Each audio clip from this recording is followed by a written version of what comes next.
ఈరోజు మన ఆక్స్ఫర్డ్ స్కూల్లో స్పేస్ ఎక్స్ప్లోరేషన్కి సంబంధించి పిల్లలకి ఒక సర్ప్రైజ్ ప్లాన్ చేసాం. మీరు రండి కలిసి చూద్దాం.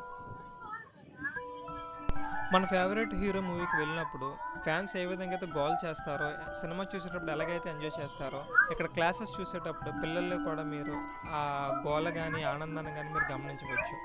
ఇక్కడ వాళ్ళు చూసేటప్పుడు నిజంగా వాళ్ళ ప్రపంచంలో ఉన్నారా, ఆ ఎక్స్ప్లోరేషన్ అవుతున్నప్పుడు అక్కడ ఉన్నారా అన్నట్టు వాళ్ళు ఫీల్ అవ్వడం జరిగింది.